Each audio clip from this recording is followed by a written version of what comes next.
Good morning, everybody. Welcome to From the Deep End. Good to be with you here today. Of course, I'm Jonathan Jenkins, here every Tuesday and Thursday, just about. And we study our Bible together here on From the Deep End from the Rockledge Church of Christ in Rockledge, Florida. I hope if you're in the area, stop by and see us. We'd love to have you as a part of our assembly as you have opportunity. We are, of course, on all of the Rockledge. I say all. Actually, I need to redo the Facebook. We're not on Rockledge Facebook today. Need to get that done again. But we're on the Rockledge YouTube channel, as well as the digital Bible study channels that I run personally. That would be on YouTube and Facebook, and then on our X page as well. So go ahead and check those out. If you get the opportunity, we'd be love to have you as a part of that, because we do have different material that goes across the different channels. So if you want to catch it all, you must be a glutton for punishment, but we'd love to have you do all that like, sharing, and subscribing as you could. We'd love to have you. So anyway, we'll be in the book of Galatians. We're in Galatians 4 today. We'll be in verses 4 and 5, probably 4 and 5. We might get to some of 6. We'll see. No, we won't get to 6. Not really, but we'll be at least in 4 and 5 today, and be talking about the fullness of time and a few other topics there as well. Good to see you, though. We got people starting to fill in the room. John is with us. Good to see you, John. And David, good to see you there as well, David. Tammy, what's on your mind today, Tammy? Tammy says, hey, Jonathan, how about Proverbs 3:3, 3:5, or 3:19 and 20? Those are my favorites. Yes, Tammy. That is tied to the class I'm teaching on Wednesday nights. We're here in the at Rockledge. This is why you need to be on both the Rockledge pages and the digital Bible study pages, because on Wednesday nights, I'm teaching in our Sunday night or Wednesday night Bible class here, teaching out of the book of Proverbs. And so that, Tammy, thank you for giving me those. I will try to make sure. In fact, give me just a second right here, because as soon as I get away from this and those go away, I'm going to forget what verses you just put there. So I'm going to create me a little Post-it note right here, because there we go, Tammy. I got what we got: 3:3, 3:5. And 3:19 and 20. Okay, we will add that to our list. Got them right there, Tammy. This is my filing system, by the way.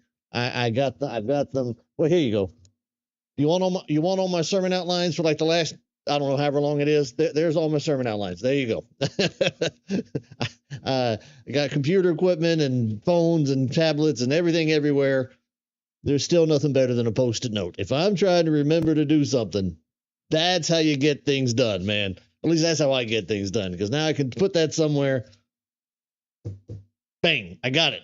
All right, Tammy. But that's what I'm for the Wednesday night study. I've been asking people to just give me some the verses you want me to make sure we include in that study, because it's a 1 quarter study. It's 13 weeks.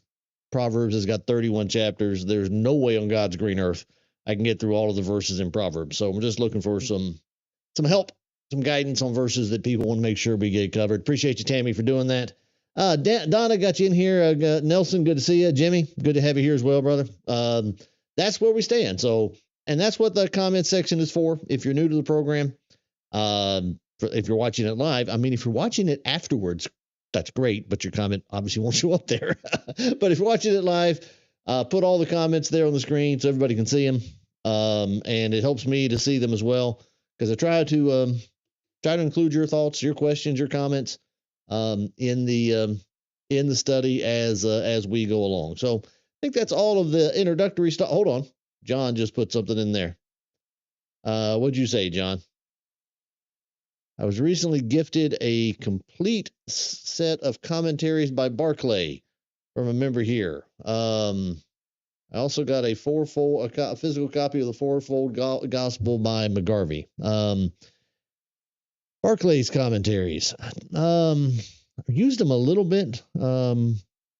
Obviously, I got doctrinal problems with William Barclay. He and I are several things we ain't going to agree on, but it's again one of those devotional type commentaries that's actually pretty useful.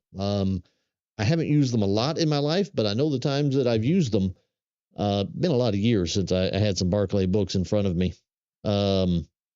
But sermon ideas, his kind of commentary you read that sometimes you'll read that you read a sentence and say, hey, that's a good starting point for a sermon right there. Barclay's good at that. Or he's is he passed? He's dead, right? Forgot what years he's from. But anyway, and fourfold gospel. Which way am I supposed to point to get to that? That right there. If you are like to have a good Bible study tool, the fourfold gospel by McGarvey is excellent.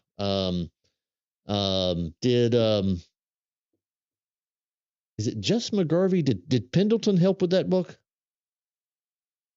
Trying to remember but the lead one would be McGarvey. And what it is it just takes obviously the four gospel accounts, which, by the way, if you went to the Memphis School of Preaching, you never said the gospels. No.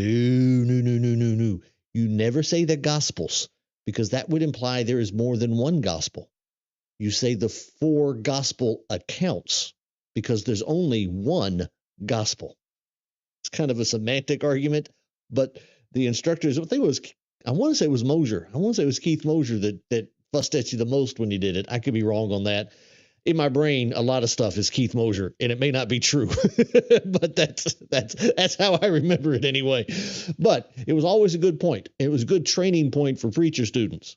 It's one gospel. It's not four contradictory. It's one account, just four renderings of one account. That's good. That's the way to do it, though.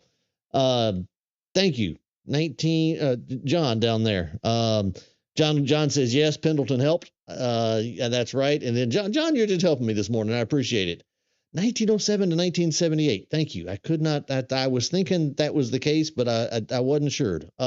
But fourfold gospel, great little book. I say a little book. It's not exactly thin, because what it does is it takes the four gospel accounts and blends them together. I've seen books that are like it, that will do a harmony of the gospel accounts type thing, but sometimes they do it in like separate columns, or they don't really blend the text together. And what the fourfold gospel did in X, and this by the way, McGarvey is help me here on the death date of McGarvey, but that goes back to late 19th, early 20th. Somebody help me here. I want to say McGarvey passed probably around, I went 1910, 1920. Would I be off there? But I mean, this is an old book. This is a really old book. But what it does in an excellent way is to blend the text together. So you're reading the one paragraph, you're reading the one text. And if Matthew and Mark have the same rendering, but Mark or say Matthew and Luke. Let's go. Matthew and Luke, they're doing the same rendering, but Luke adds a phrase in. Instead of having like a parallel column, typically what you'll have more likely is it just kind of blended in. And so as you read it, it comes across as one text. It's a really, really good read. It's a really useful tool. I bet it is still in print. I bet you can still get it somewhere. And if you can't get a new one, I know you can find a used one of it. I gave my copy of it a long time ago. I say I gave it away. I lent my copy of it and I never got it back. I don't think I intended to give that one away. Cause I think my copy of it came from my dad, if I'm not mistaken. And I think he actually gave me his. So I think he gave me a second copy of it. He probably still has his. But anyway, great book. It's one of those kind of classic works, particularly inside Churches of Christ. It's one of those, if you want to have one of those must reads that members of the Lord's Church have written, that's one you need to have on your shelf. I say that and I don't have mine, but it's absolutely worth. I bet is it. Hold on. I'm gonna try something here. Hold on. Let me bring it up. Real quick. I'm way off topic. I'm already off topic. I'm not gonna have it. I wonder if I go. What if I go here?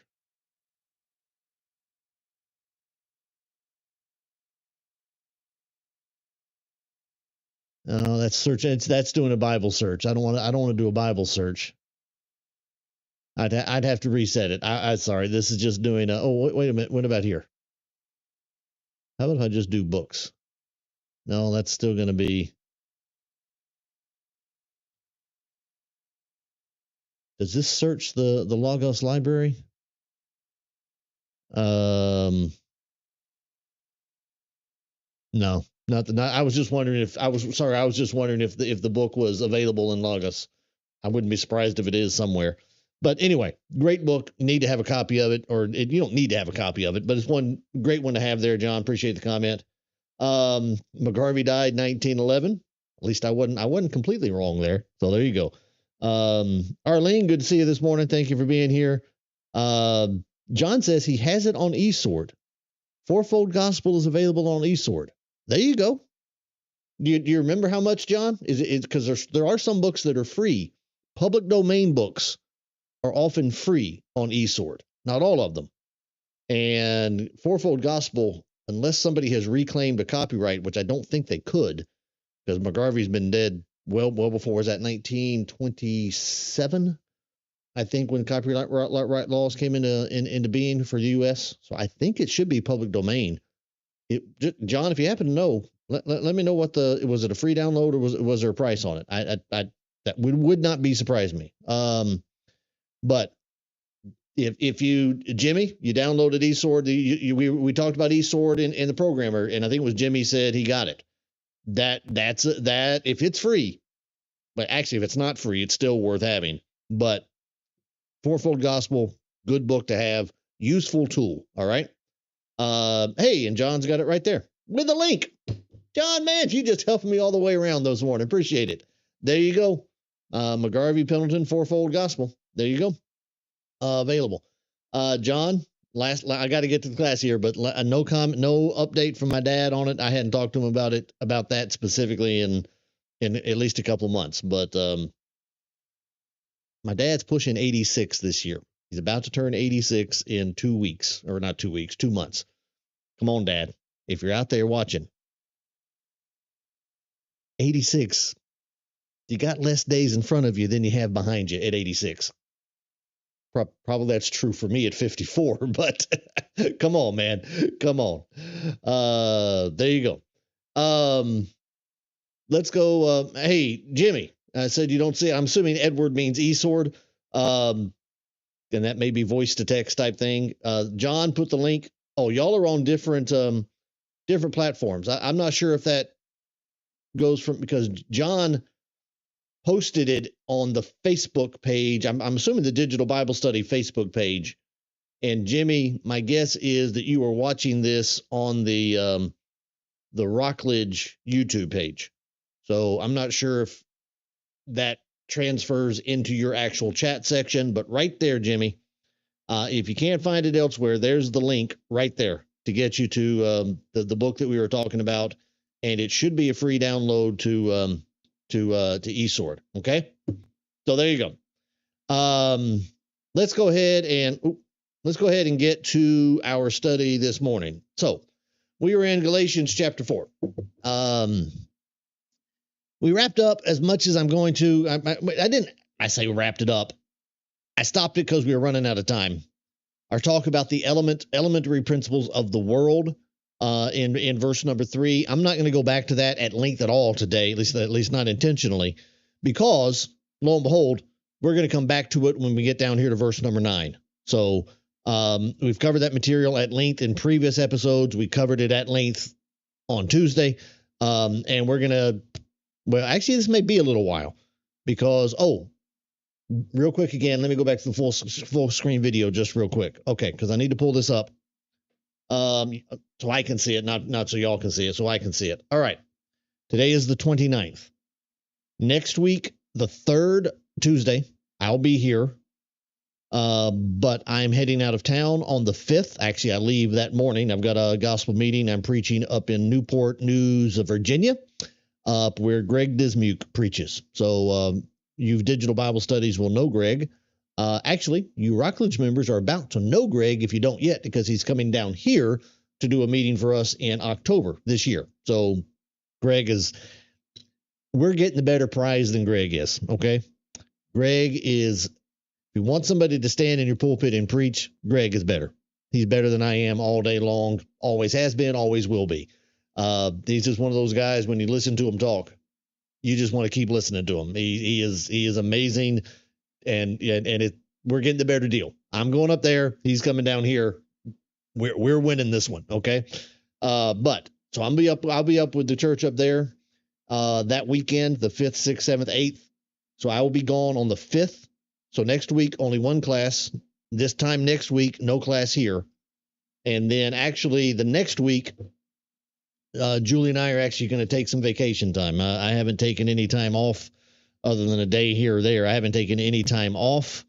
Well, since you members at Rockledge, since I had my bicycle accident and cracked my head open, I took like a month off because I was in the hospital for a couple of weeks on that one. But since then, I haven't taken any time off. So Julie and I are going to, as we drive back down from Newport News, Virginia, we're going to go, I think they call it the Outer Banks. Is that what that portion of North Carolina? We're going to go through Kitty Hawk, North Carolina. Never been to Kitty Hawk. Going there. Going to hang out in the Outer Banks and then just come down the coast of the Carolinas, South North Carolina, obviously South Carolina, on the way back home, and just take the week off. So basically, June 3rd, I will not be here, and June 5th, I will not be here. So we got one more class, which is June 3rd, and then I will not be back until June 17th. So we'll have effectively 2 weeks off after that. So when the show doesn't pop up, don't think we've stopped it. Okay. We're by just taking some time off. We'll be back starting June 17th. All right. Yeah. John mentioned his son, Anthony. Anthony is outstanding as well. Anthony's real good. Gospel preacher. Is Anthony? He was in Louisiana, wasn't he? Was he in Louisiana, New Orleans area? I want to say that's where he was preaching. I think he moved, though. I don't think that's the case. So, John, if you know, go ahead and pop it up. But if you're anywhere near Anthony Dismuke as well, he is excellent. But anyway, let's get back to our study. I say back to our study. I haven't actually gotten into it yet. All right. So other than that, so when I say that, what brought me there is we're going to come back to the elementary principles of the world when I get back, probably. So sometime after that. So it's going to be 2-3 weeks before we get back to this topic. So we will come back to it, but I'm not going to go at length into it again. But it is, again, very much a foundational thought. It is the way that, frankly, Paul describes how you live by the flesh. When you live by the flesh, you live by the elementary principles of the world. Okay? And the conclusion of that is enslavement, bondage, corruption, captivity, imprisonment, depending on your translation and the passage you're reading from, it's all the same. Okay? We will come back, and it happened the same for the Jews when we were children, and we were those who were under the law. They were not enslaved by the law. They were enslaved. They were enslaved while they were under the law, but they were not enslaved to the law. Okay? We'll make that point more fully in a couple, 3 weeks. Made it a little bit Tuesday. We'll come back to it. But what they were enslaved to was the elementary principles of the world. That is exactly the same thing that the Gentiles, who were never under the law of Moses, that they were enslaved to. That's why one of the reasons why and why we will come back to the point, Israel was not enslaved to the law. They were enslaved under the law, but not to the law. Read the words of the Bible carefully. That is not what it says, at least not in these contexts. All right? But that is what it means. It is the rule-based system. It is the passage we used on Tuesday was the written code there at the end of, end of the first paragraph of Romans chapter 7, and so on. That's what we talked about at length on Tuesday. Okay. So that was the condition. In the first 3 verses of Galatians 4, and frankly, all the way back up through Galatians 3, back into Galatians 2, all of this, Paul has described the condition of the Israelites that he is describing, that they were held captive, that they were enslaved, and so on. and they were enslaved to the elementary principles of the world, their condition was no better, and in that regard, no different than the Gentiles who were worshiping idols, those who by nature are not gods. Okay? That's what the Jew and the Gentile condition was no different, but it should have been. That's the point you can't give up. Okay? You cannot take what Paul states here in verse number 1 and to state that there is absolutely no difference between the child and the slave. No, there is a difference. And there should have been a difference. Okay? The difference, obviously, is that he is the heir. The thing is that Paul is describing here a child, and we'll make this point more fully probably Tuesday. I doubt that I'll get there by Tuesday, or by the end of class today, especially since we're just getting started here. But the point we're going to make when we get to the end of verse 5, okay, that they might receive adoption as sons, and then because you are sons. I want you to notice the distinction drawn here between sons and child. It's a different word in the Greek. It's a different word in English. It means something different, okay? We'll have to get back to that when we get down there. But do not think that child and son are universally the same. They are not. Paul is making a very clear point here. When you are a child, you are under a guardian and manager. You are a slave. Okay? That's what you are. All right? Child, I'm about to go down that point. That's not the point we're going to be making. Well, that is the point we're going to be making. That's not the point I want to make today. I was about to detour and skip all the way down to the end of verse 5 before I ever dealt with verse 4. But we are going to be making the point to help you see, if you don't see it already, that we take this. Let me sum it up as best I can without going down the detour of jumping down to verse 5. Okay, as I said earlier, we take this statement that there is no difference between the slave and the child to mean that the law enslaved. That's effectively where we go. And that is not the case. Okay, the law did not enslave. The elementary principles of the world enslaved. The law was never supposed to enslave. It wasn't. Guide, yes. In that sense, if you want to use this phrase up here, guardian or schoolmaster in chapter 3, I'm going to hedge a little bit there when we finally get to it, but you might be able to get away with that use in the end of chapter 3, okay?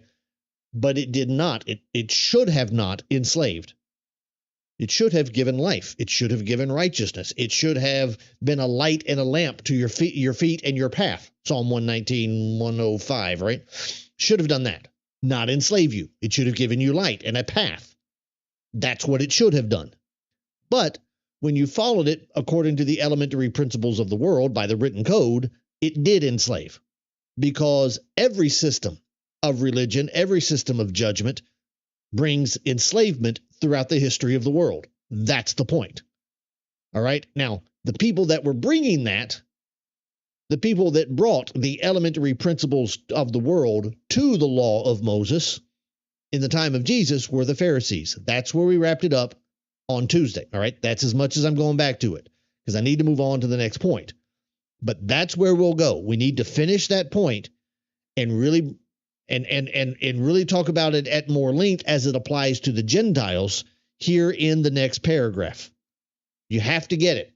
You have to get the synchronicity between the Judaizers who were opposing the gospel taught by Paul and the idolatry of the pagans. It is exactly the same paradigm of religion. It is the same systemic slavery that is a part of a religion that is devoid of faith. That is no longer, if you will, relational. Okay? It becomes very much transactional. That's the basis of it. And that will be the lengthy point that we make starting on Tuesday. And then after I get back from the trip and the vacation, a couple weeks after that, we'll continue that thought in the upcoming episodes. All right. We've already made it. We're going to make it again. All right. So let's get into our verses today. Verse 4. So we were enslaved, but when the fullness of time had come, God sent forth his son, born of a woman, born under the law, to redeem those who are under the law. I'm going to stop there. All right. Now, we are going to receive, he says, adoption as sons, and that is going to separate them from the childhood they had prior to that point. Okay. That will be, we'll see we'll see how much of that we get to. Because understanding this phrase right here, receive adoption as sons. If I were to ask you right now, before we get into it and begin to discuss adoption as sons, if I were to ask you right now, who is adopted as sons? I think I know what your answer would be. All right. If I were to ask you this, what is the difference between being born again, not of corruptible seed, but of incorruptible? Okay. What is that? That's 1 Peter 1, right? It's not 2 Peter 1. First Peter and 2 Peter, for all of my preaching life, have messed me up. Okay, they just have. In terms of trying to remember what phrases and what 1 and 2 Timothy do it to me too. 1 and 2 Peter and 1 and 2 Timothy, for the life of me, I can never remember which phrase comes out of which book. I don't know what it is about those 4 books. 1 and 2 Corinthians doesn't do it to me. Occasionally it might. The early chapters of 1 and 2 Corinthians do it to me a little bit.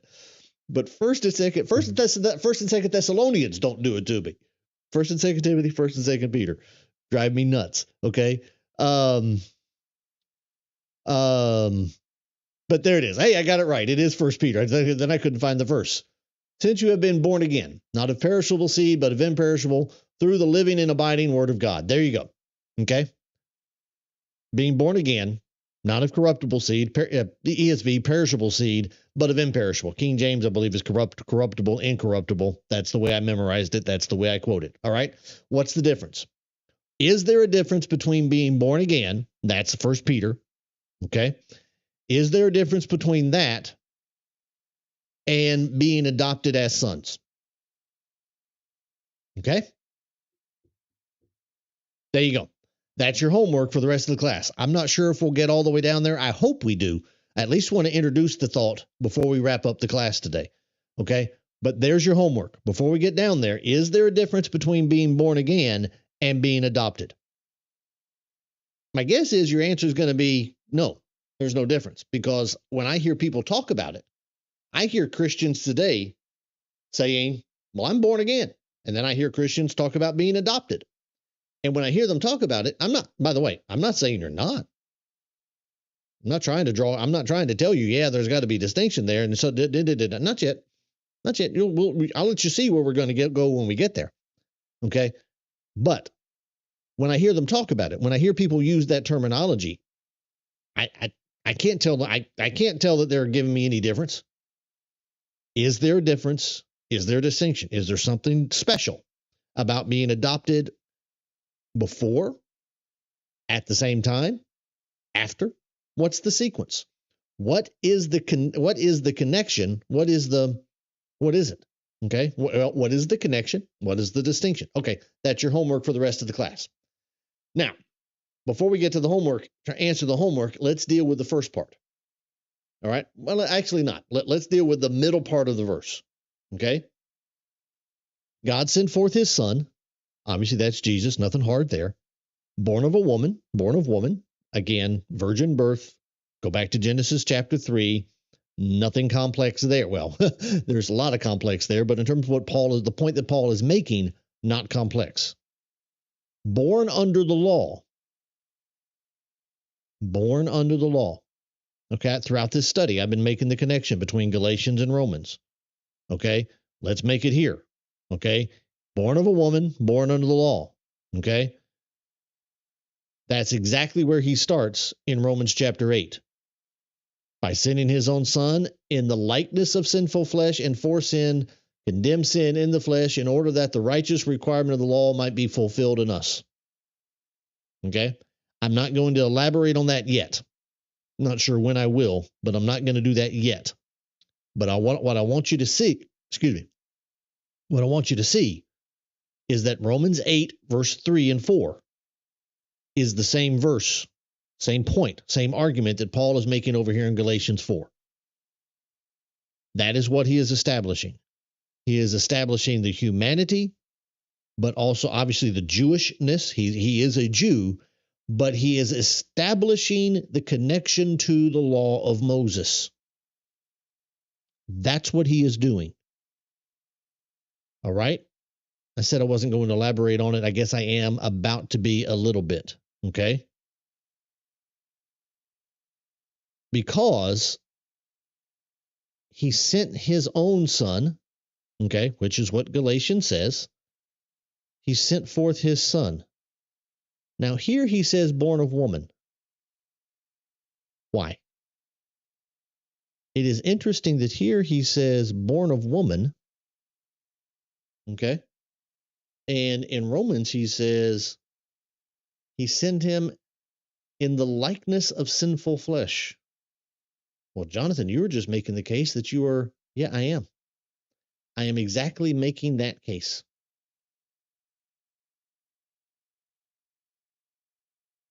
That in the likeness of sinful flesh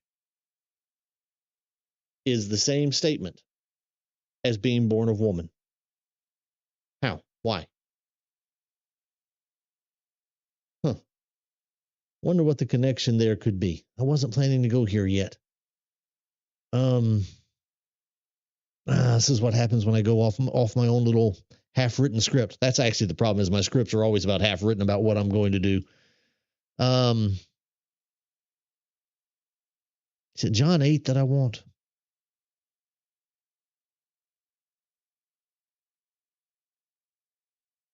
No, it's not John 8 that I want. Well, I wasn't ready to do this yet. That's the problem, is I wasn't ready to do this yet. But I wanted it's going to make sense now if I do it. No, it is John 8 that I want. I'm sorry. I scanned right past it. It is John 8 that I want. It's right there. Okay? Jesus in John 8, all right? Follow me here. Okay? If I could write on the screen here, if I had the software set up differently, I could. If I were writing on the screen right now, here's what I would write for you. Okay? Actually, I can, can't I? Hold on. Let me use something here. I can do a thing. How do I do that thing?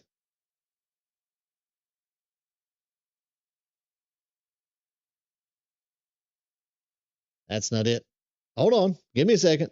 This is what happens when I go off script again. I want to add a lower third. And here's what I want. I want born of a woman. Born of woman. Okay?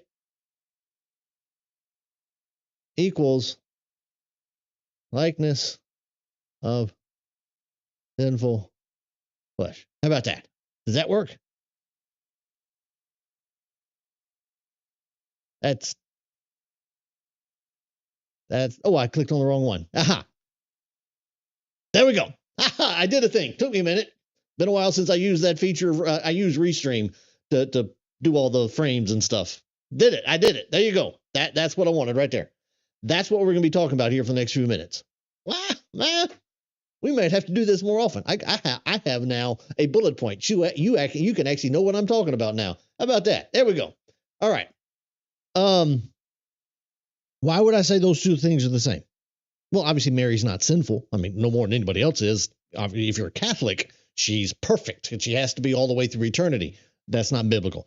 Okay. But Mary was a righteous young woman. She was a virgin. She was not any way immoral in that regard. Okay. But what did they say about her? Well, in John 8, Jesus is talking about a lot about knowing the truth and about the freedom that will come by knowing the truth. And they claim we are offspring to Abraham and never been enslaved to anyone, which is kind of the exact opposite of the point that Paul makes in Galatians. And then Jesus then turns that around and says, yeah, that's exactly what you've been. Okay, you are someone who practices sin. You are a slave to sin. That's Romans 6. Okay, They answered him, and they say to him, well, Abraham is our father. Jesus says to them, well, if you were Abraham's children, you would be doing the works that Abraham did. You'd have the faith of Abraham. But now you seek to kill me, a man who has told you the truth that I heard from God. This is not what Abraham did. You are doing the works your father did. And he's got a different idea about who the father is than Abraham. And he says this. They say to him, we are not born of sexual immorality.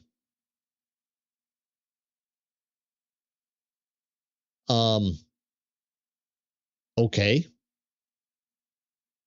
We are not born of sexual immorality. Now, you could make the case that they're simply arguing that, no, we are actually the children of Abraham. I've always wondered from that verse. Because Jesus was born of a virgin, of a woman that was pregnant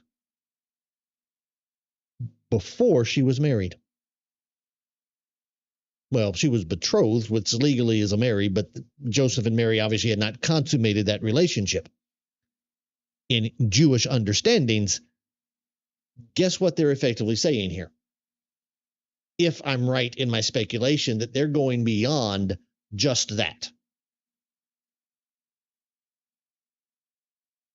Okay? That's why in this phrase down here at the bottom, I would at the very least connect those two thoughts together. Now, I would go a little bit farther than that if my speculation about that phraseology there is wrong. Because what they said about Jesus all the time was that the tax collectors and the sinners were drawn nearing to him, and the Pharisees and the scribes grumbled, saying, this man receives sinners and eats with them. You see, he wasn't part of the religious establishment. He wasn't part of the religious elite. He kept company with the publicans and the sinners.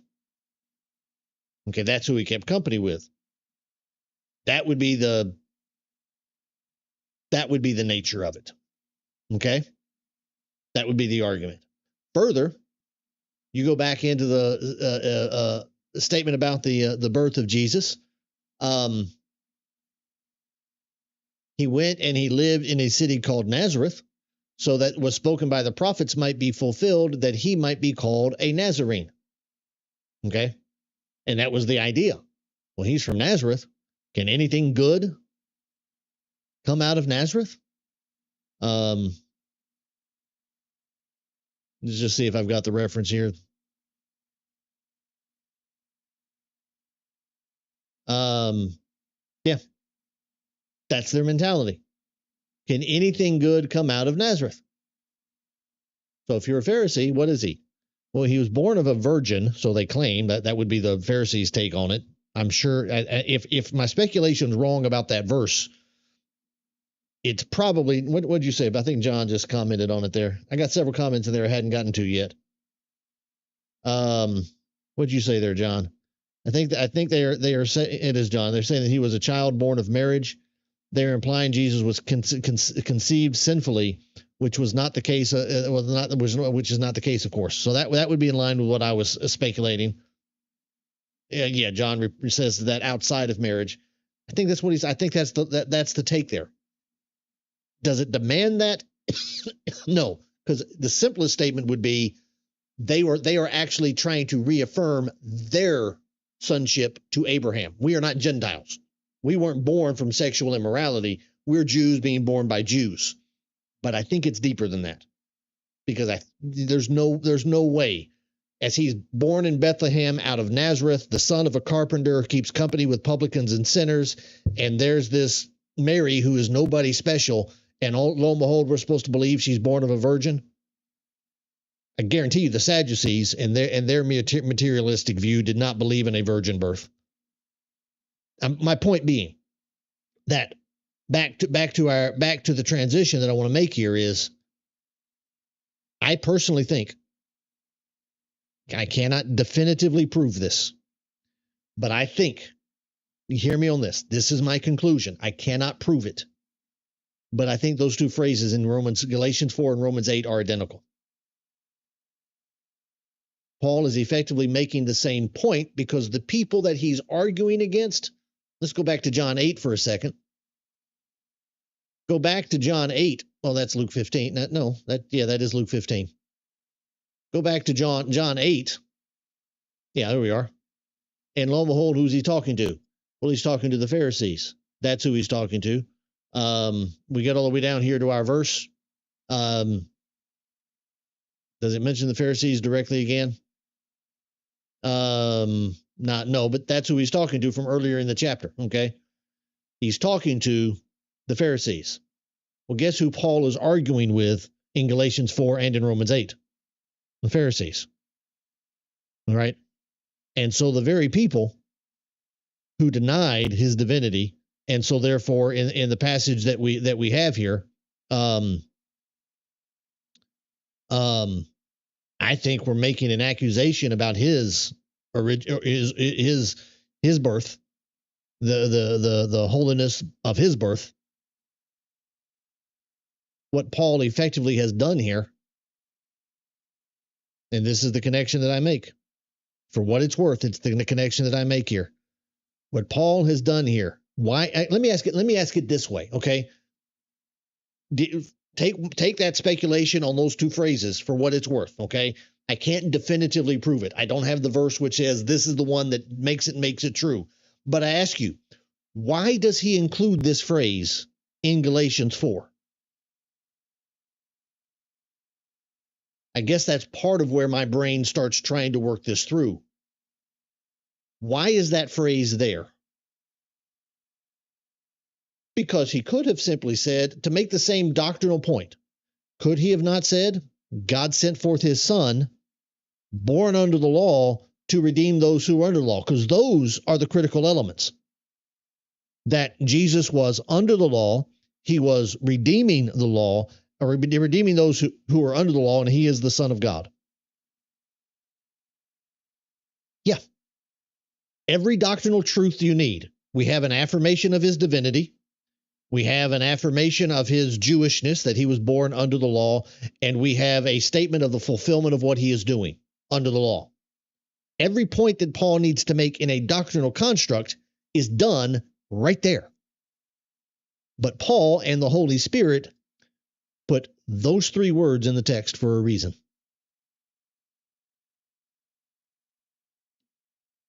And my argument is simply that you know why they're there, because his own son, requirement of the law, so under the law, and then lo and behold, he has in the likeness of sinful flesh.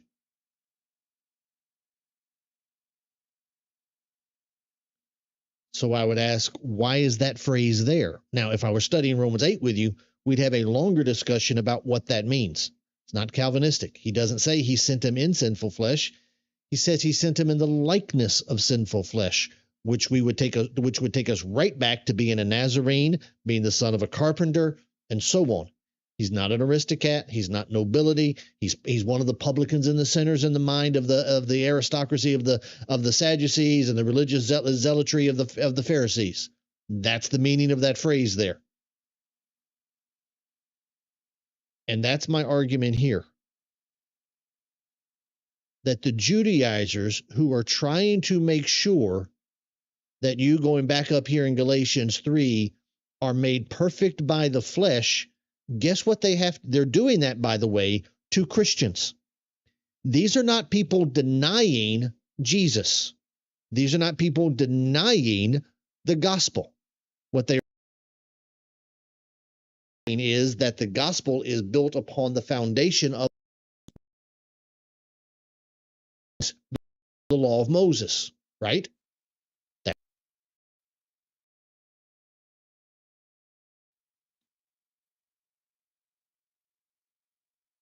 has a problem.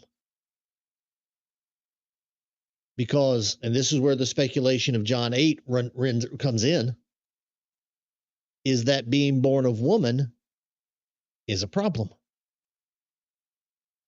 If you're going to accept him as the Christ, you got a problem. You have to explain this.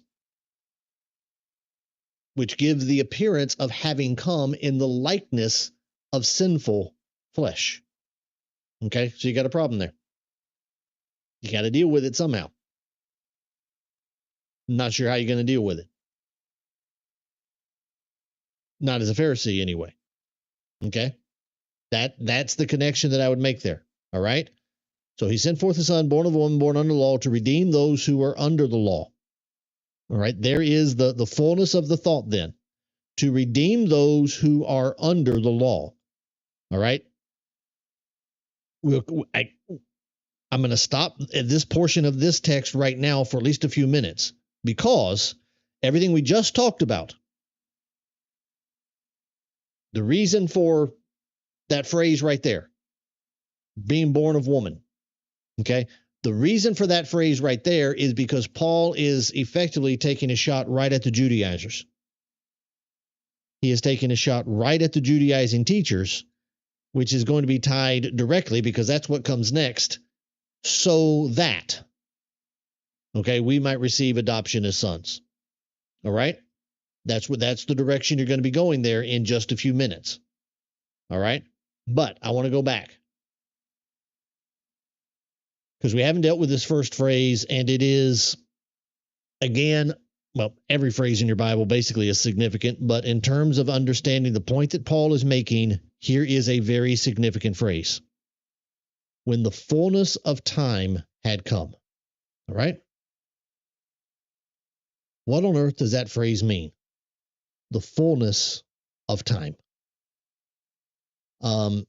Center column references in the ESV point you back to 1 Timothy 2:6, who gave himself a ransom for all, which is a testimony given at the proper time, ready to be revealed in due time. I believe is the King James rendering of that verse. Okay, due time, proper time. All right. Mark 1:15 ESV gives you the time is fulfilled. The kingdom of God is at hand. Repent and believe in the gospel. Okay, that's the message of, well, John and obviously Jesus, and then all those that he sends out. Repent, for the kingdom of heaven is at hand. Here it is simply stating that the time is fulfilled, which is a very, very similar phrase to the fullness of time. Fullness of time, time is fulfilled. Okay, but the phrase fullness of time is also found over here in Ephesians chapter 1, down there about verse number 10. According to his purpose, verse number 9 is where I'm starting, but the phrase is in verse 10. According to his purpose, which he set forth in Christ as a plan for the fullness of time. Okay? There it is again. A plan for the fullness of time. So it's in Ephesians 1. It is in Galatians 4, where Paul uses the exact expression. All right? So, what does it mean? That's a good question. All right. Just see John's got a comment up there. Where it says, hold on, I need to get back to the chats. Adam Clark.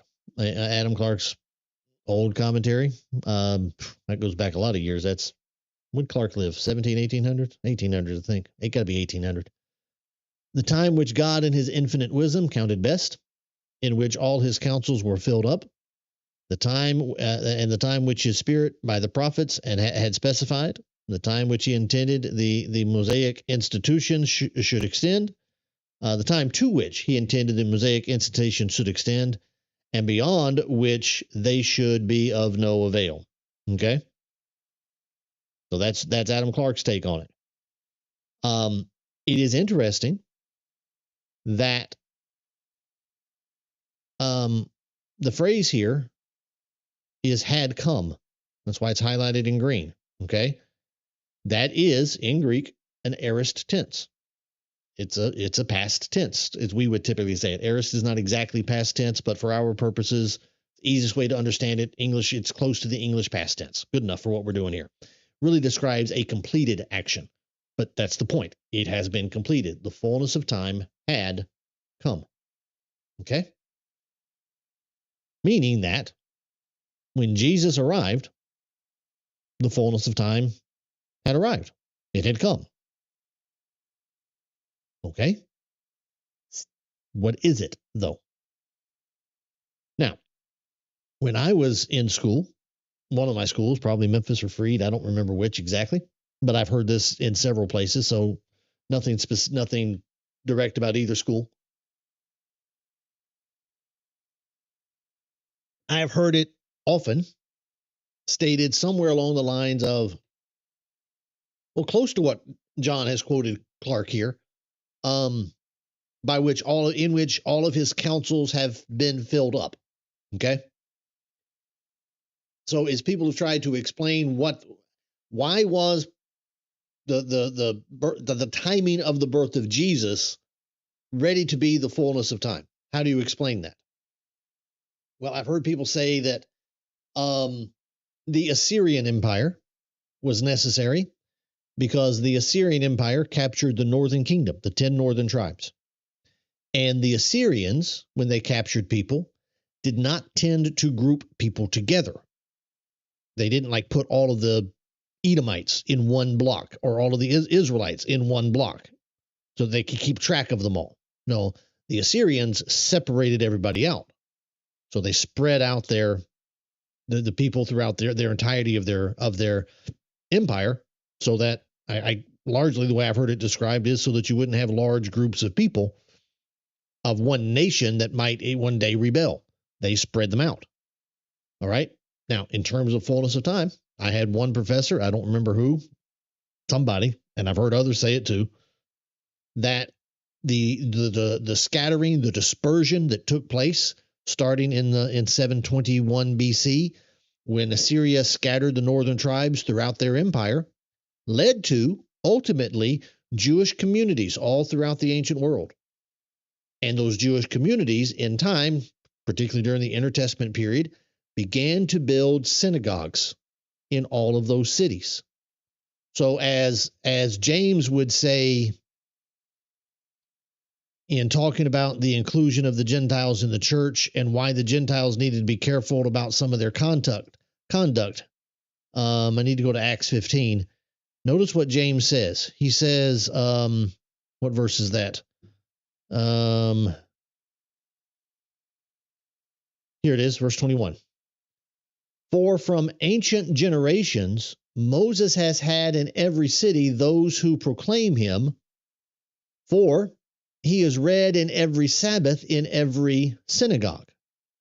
Okay? Well, how did those synagogues happen to be in all of these, as James says, in every city? Well, the instructions I'm talking to you about said the Assyrians helped provide that. They helped provide synagogues all through the ancient world of Jewish communities, so that when Paul then went and preached, he went in as his custom was. Is that Acts 17 when he goes to Thessalonica? Is that where that's found? It's got to be Thessalonica. That's got to be Acts 17. Yeah, Paul went in as was his custom on 3 Sabbath days and reasoned with them from the scriptures. There was a synagogue. I was looking for the word synagogue. There was where there was Thessalonica. I'm messing this up. Let's read it. Paul came to Thessalonica, where there was a synagogue of the Jews. Paul went in, as was his custom, on 3 Sabbath days and reasoned with them from the scriptures. So part of the way the gospel spread in the early days of the church was that there were synagogues in every city, essentially. Not in Philippi, back in chapter 16, but in every city. I think the requirement was there had to be at least 10. I think it was 10 Jewish males in the city for there to be a synagogue. Okay? So Philippi was a Roman soldier, a Roman military base, basically. Not enough Jews, apparently, to create a synagogue. Okay? Thessalonica had one. Large enough city, Jewish population, synagogue. So the synagogues throughout the world helped spread the gospel. So that's what Assyria gave. Who came after Assyria? Well, after Assyria came Babylon. Okay? What'd they do? What'd Babylon provide? Okay? You can take that to both Babylon and the Medes and the Persians. What they provide. Okay? You get different speculative type things here, but what you have here is again the destruction of the temple, and then the captivity of the Jews into Babylon and Persia, and that one gets a little sketchy. I don't hear as much about that one. But let's skip forward now to Greece. Okay. What did the Grecian Empire? Typically on this one, I get a straight answer when I hear people talk about this. Okay. Babylon, you just get usually the destruction of the temple, and then a statement of the influence of the Aramaic influence and some things like language influence. But you really get that with Greece. Because by the time you get to the first century, what does everybody speak? Well, everybody speaks Koine Greek, just like even nations that don't have as their native tongue English. Pretty much English these days is other than maybe places like India and China, but for most of the rest of the world, pretty much if you speak English, you're going to be heard. Okay. Koine Greek did the same thing. Now, the individual nations in Acts chapter 2, when the apostles began speaking in tongues, a group of Jews, by the way, a group of Jews that are from all these different places, the Parthians, Medes, Elamites, Mesopotamia, Judea, Cappadocia, Pontus, Asia, Phrygia, Pamphylia, all these places. Okay. They were amazed and they were astonished because these are Galileans. These are uneducated people. These are fishermen.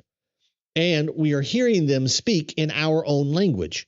So each of these areas, each of these regions had its own dialect, had its own language that it spoke, but there was one that was universal. When everybody came together, they all spoke Koine Greek, okay, the common Greek tongue.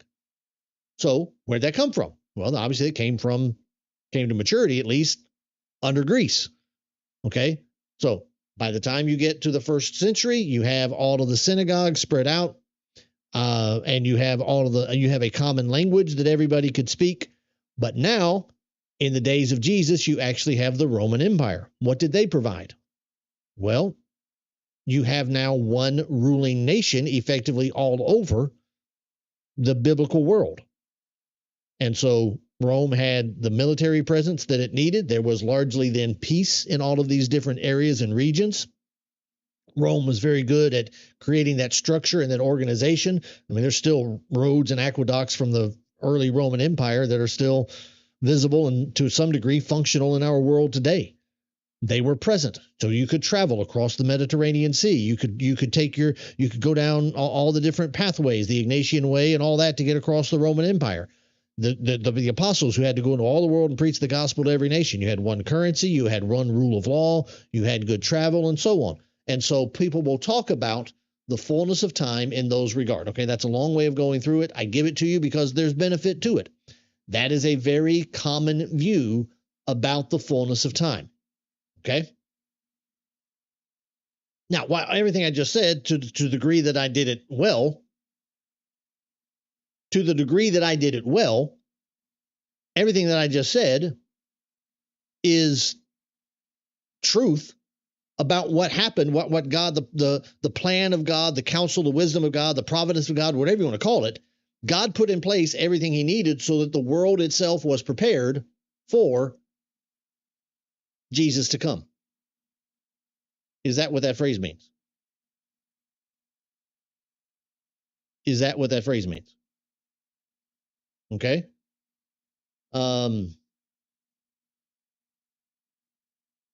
John again says, I think fullness of time speaks to the sovereignty of God. Also Ephesians 3:18 and Acts 2:23. I'm going to get you to Ephesians 3. That John, you're ahead of me there because that's where I'm going in just a minute. 2:23 works as well there. Yeah, that's determining counsel and foreknowledge of God, right? Is that verse 23?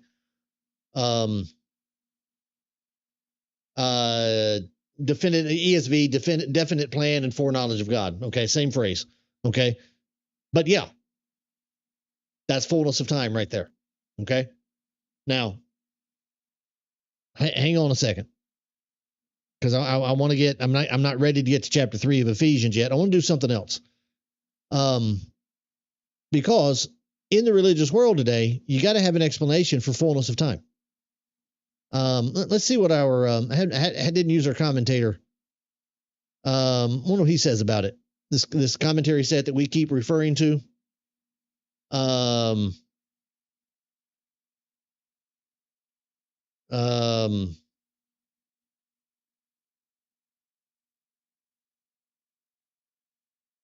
he doesn't even deal with it, does it?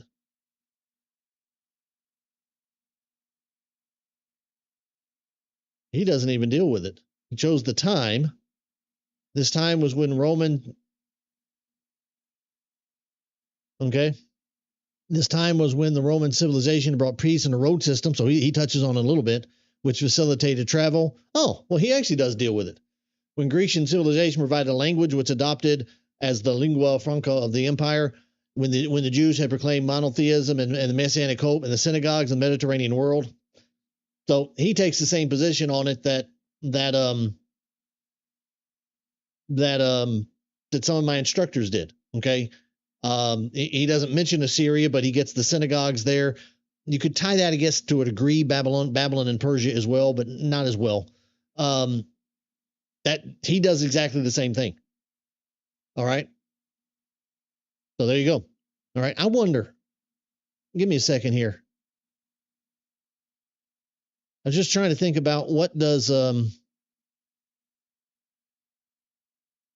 about to use Grok here for a minute because I don't actually know. I'm gonna the dispensational premillennial view. What is the dispensational? To type pre-mill. Hopefully it knows what I mean.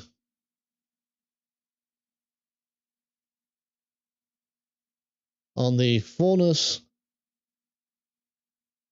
of time from Galatians 4:4. I'm asking Grok, so hopefully I can get a quick answer here.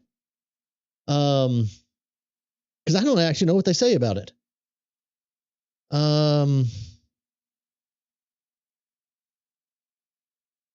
Yeah, okay. He's going the same direction because the commentator in that set that I just read is probably the same. Is that blown up enough for y'all to read it?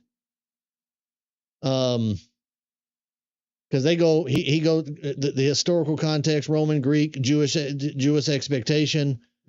See,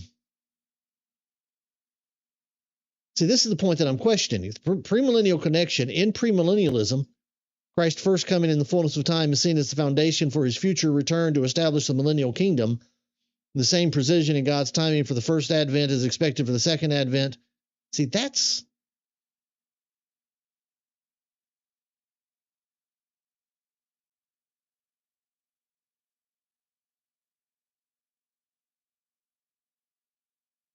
okay. Reflects both the historical readiness for the world and theological shift in God's redemptive plan, setting the stage for the future dispensations, including including the millennial kingdom. All right, here let me tell you why this popped in my brain and I wanted to chase it down. I'm thinking Grok probably does a good job here. Grok, by the way, if you don't know, it's the AI system on X, the new version of Twitter. It's their AI system. That's actually really good in giving answers on stuff. I'm a big fan of it. It saves me a lot of time. It's a lot better than using Google to search for something. It's just, instead of having to click through 15 different websites, it does it and then gives you a summary of everything it read. And see how long that took? Like 8 seconds. That's just better. Okay. And I'm sure I've read something on this in the past in my life. Okay. I'm wandering again. Let me get focus. Focus. Here's why this is interesting to me. Why I was curious about it. Because let me bring the commentary back up for a second. I don't know this guy's eschatological views. His name, again, this is from the Bible knowledge commentary, an evangelical set that comes out of I believe the Dallas Baptist Seminary, if I'm not mistaken. The author of the Galatians version is Donald Campbell. Okay. Notice what he does not do here. He does not make mention of anything beyond Jesus. He just accepts that the fullness of time is fulfilled in the time of Jesus. Okay? Which I mentioned what got me off on this tangent was that this phrase in Galatians 4:4, had come, is aorist. It's completed. Okay? Which means the fullness of time had come. It was completed. Okay, stick with me. Because if we come back over here, let me get us to Ephesians. Let me just do it this way. If you come back over here to Ephesians, the fullness of time is to unite all things in him, and things in heaven and things on earth in the fullness of time. Okay? Question. If you know anything about premillennial doctrine, dispensational premillennial doctrine, has that been completed? Have all things in heaven and on earth been completed? Tell you what, let me ask. Let's just see what he says. Since I went down this path, let's try it. Okay. Does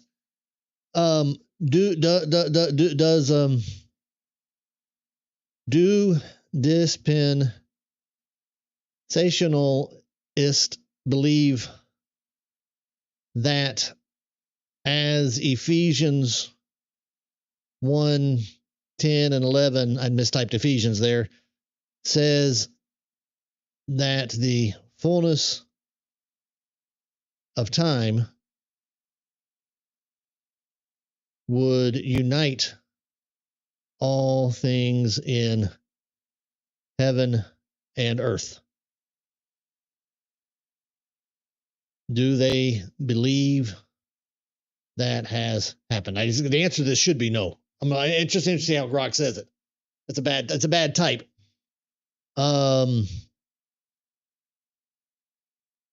It is understood to refer to a future culmination of God's plan, not an event that has already occurred. Okay, Grok. I'm not going to read through all that. That's a lot of. He's actually still typing down there. I'll just read the summary. Dispensational premillennialists believe that the dispensation of the fullness of times in Ephesians 1:10 and 11 refers to a future event. Grok is dead right about this, because they do. They are futurist. They have to believe this. When Christ will unite all things in heaven and earth under his rule. This has not yet happened, but we will be fulfilled in the millennial kingdom and ultimately in the eternal state. Okay? The current dispensation of God's grace is a step toward this goal, but the complete reconciliation awaits Christ's second coming and the culmination of God's prophetic plan. Do you see the problem? Do you see why this is a problem? The problem is that this is an aorist tense. That is an aorist tense. In the fullness of time, God, because this is a plan for the fullness of time, not to begin once the fullness of time of Genesis, Galatians 4 has already occurred, but no, for the culmination of the fullness of plan, he is going to unite all things in heaven and all things on earth. Dispensational premillennialism doesn't believe that's possible. Okay? Because the church can't do that. It has to be done in the kingdom, they say. The church is a parenthetical insert in the plan of God's fullness of time. So the fullness of time cannot be culminated until the kingdom arrives, which would be the millennial kingdom yet in our future. Okay, and that's why I wanted to see how Grok would render it. And Grok, bring that back up here. This AI did that exactly right. That is exactly what they believe, and they have to believe. And strangely then, okay, hopefully y'all could read that. Strangely then, as we get back over here into Galatians, our commentator, in talking about let's get us back down here. Sorry, there it is. Our commentator right here, when he's talking about the fullness of time, okay, doesn't mention anything eschatological. Rome, Greece, Jews. He doesn't deal with the millennial kingdom. But if he were talking about Ephesians 1, he'd have to. I think he's got a problem here. I don't think this was an oversight. I don't think this is an oversight on his part at all, right here. Don't know the man. But if he's a premillennialist, the aorist tense of had come. Because if you're a premillennialist, this verse should read, but since the fullness of time will come, God did these things. Because premillennial doctrine, for those who, dispensational premillennial doctrine, just in case you don't know, teaches that you read through the Old Testament and you have prophecies of the coming of the kingdom. Jesus came. Let's go back to our verse. We highlighted it earlier. Just I want to make sure y'all know why I'm going through this, okay?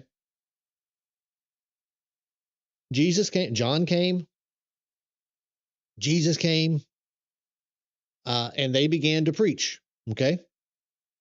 Mark doesn't get, does Mark give it? I don't think Mark says it. Mark's account, I don't think does, okay, until you get down to Jesus. But John preached the same thing, okay? Because here's what they were preaching. The time is fulfilled, and the kingdom of God is at hand, okay? That's what they preached, or that's Mark's version of it. Matthew's version of it, Matthew chapter 4. Yeah, I knew Matthew has it. John preached, repent, for the kingdom of heaven is at hand.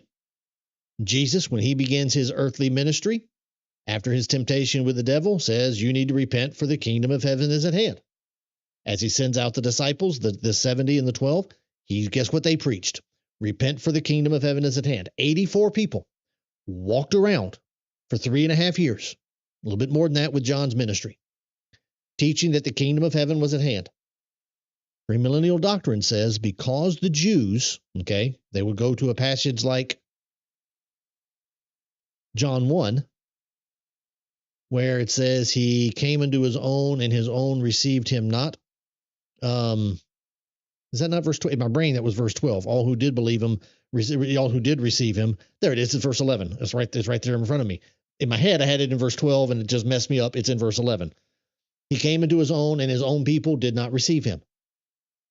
Okay, from that they take that at some point in the earthly ministry of Jesus, and you'll get different renderings of when that happened. I'm not good, depending on which commentator you're reading. In premillennial, dispensational premillennial doctrine, different points are picked when Jesus washes his hand basically of the Jews and says, "I'm done with you." Okay, be more tolerable for Bethesda or Sodom in the day of judgment than it will be for you. Okay, at that point, or some version like that, Jesus basically wrapped up the coming of the kingdom to the point that when the disciples actually ask about it in Acts 1, their view is now that will you at this time restore the kingdom to Israel? They take Jesus's answer as no.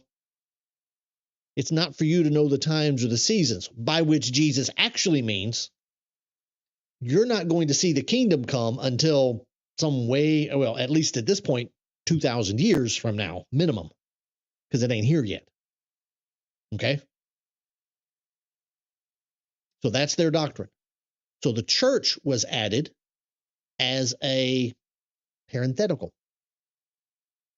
insert into the plan of God. Was not part of the eternal purpose of God's plan. God's eternal purpose was to set up the kingdom. Now, obviously God knew, but prophetically, you go back to, for example, I don't know, let's pick one. How about this? Go back to Daniel 2, where Daniel 2 sees not Daniel 2, when Nebuchadnezzar sees that dream of that image and Daniel breaks down the parts to him. Verse number 44, as Daniel interprets the dream, says, and in the days of those kings, the God of heaven will set up a kingdom that shall never be destroyed, nor a kingdom left to another people. They'll tell you, okay, that is talking about the millennial kingdom of Jesus. Okay? You see a problem with that? Well, there's a problem with that. Okay. In the days of those kings, the last of which is the Roman Empire, which was destroyed by no later than AD 476. So if you ever see a premillennial picture of the stone of the image of Daniel 2, let me see if I can find one real quick. I think Rock can help me here.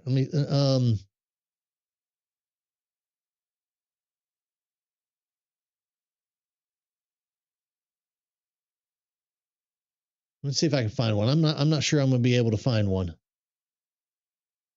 I'm doing this right off the top of my head. I'm way off script here, but only a little bit.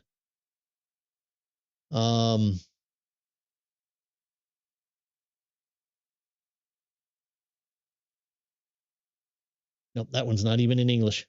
Because what they do is they sometimes will basically extend or put a gap basically on the toes. This is an old view of it. Okay, let me see if this one does it. Okay, that might be about as close as I can find off the top of my head, not having prepped for this. Let me see if I can get one. Hold on. Let me just see if it's loading. I've got a circle spinning on me. Just a second. Come on, please load. All right, there you go. Good enough. All right, good enough for the point I'm trying to make. Okay, let's see if y'all. I don't know if you can. Let me blow it up. If I blow it up, you're not gonna be able to see it. Let me blow it up a little bit. Okay. Now this has more in it than just that, but notice on this side you got Daniel 7. Okay, but over here is Daniel 2, and Daniel 7, Daniel 2 do go together. That's right. But notice what you do when you get down here. Okay, you start dealing with the different kingdoms, and then lo and behold, you get down here to Daniel 2, and then notice what he does. He throws in the United States, and then eventually he throws in the United Nations. Okay, you will find some that go to like the European Union and other things, but the one I was looking for, there are old versions of this drawing where you will actually find the toes extending all the way down to get the gap that they need, because you got Rome at the end of it, and the Roman Empire doesn't continue, and that is a very significant problem. So you have to reconstitute the Roman Empire, which is why that whoever this is doing that by the United Nations. And when the European Union started, evangelicals leaned on the European Union as the rebirth of the Roman Empire. Okay, so that's what they do with it, is they have to extend that period all the way down to get it to include verse 44. Okay, so if it does that, hold on, excuse me about that, I clicked on the wrong thing there. If it does that, if it extends all the way down to that, if it's not until it's still yet future from us, you got a problem. Okay, you have to explain that, because this is when the God of hate will set up a kingdom. Well, if he didn't set up a kingdom then, what did Jesus set up? What did Jesus actually set up during that period of time? Well, he set up the church. Okay, that's what it was talking about. And so sometimes if you go back and read a dispensational commentary on prophetic things, like let's not go to Daniel 2. Daniel 2 is just one. You could do this with Daniel 2. How about Isaiah 2? Let's go to Isaiah 2. Okay, it shall come to pass in the latter days, the mountain of the Lord's house will be established above the hills, the nations shall flow to it. He shall judge between nations, decide disputes for people, and so on. And so that's what they'll say is, okay, that's the kingdom. That is Isaiah 2. Let me blow that down a little bit. Isaiah 2 is the millennial kingdom. Isaiah 2, 2 through 4. Okay, that's not the church being set up in the latter days. That's the kingdom that'll come yet in the future. So what they'll say is, when you're reading Old Testament prophecy, the prophets saw, and they'll use different languages. Like, some people say that some people saw with this one is one of the first ones I ever came across. Forget who wrote it. Doesn't matter. He said that prophetically the prophets saw with a lighthouse. Okay, so they could see like a lighthouse was shining way off in the distance, and that's what they could see. They could see the light, or they were way off in the distance, and they could see just the speck of light. And so they were talking about the kingdom or something like that, or they may have been, maybe they saw the church. Yeah, they saw the church, but when we get here, when the millennial comes here, we'll actually see with sunlight. Okay, I heard one commentator say it, the same idea. They saw mountaintops, but they couldn't see down in the valleys. So basically what they're trying to do is to say, yeah, you can take these prophecies and you can apply them to the first century. You can apply them to the church, but they haven't yet been fulfilled because they only saw the mountaintops. They only saw that little speck of light. They didn't see it all. Okay? So the church is just like that little speck of light, but the kingdom is the real fulfillment of it. You see what they're trying to do? They're trying to extend the prophecies of the Old Testament all the way down because they have to. Because, I don't know.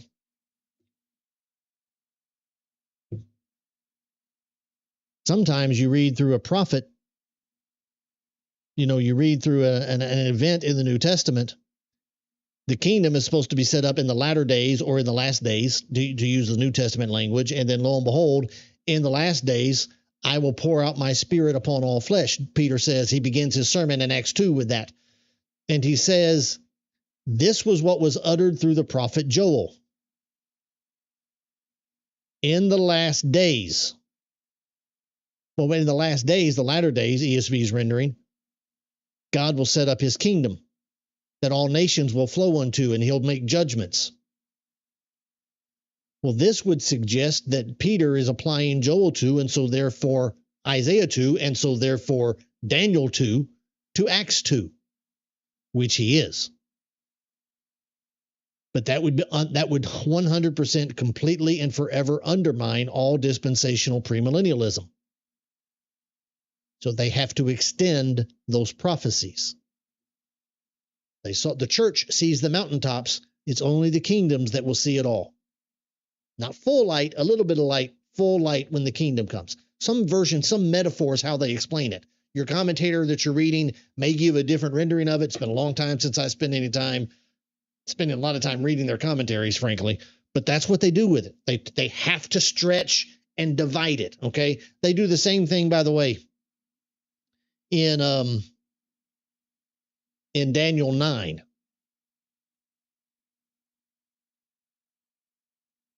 There's Daniel. I can find Daniel. Daniel's in the Bible. Daniel 9, okay? 70 weeks are decreed about your people, about the holy city, Jerusalem. Okay, and what we're going to do in the 70 weeks. We're going to finish the transgression. We're going to put an end to sin. We're going to atone for iniquity. We're going to bring in everlasting righteousness. We're going to seal up both the vision and the prophet and to anoint a most holy place, okay? We're going to finish the transgression. We'll put an end to a sin. We're going to atone for iniquity to bring about everlasting righteousness. When did that happen?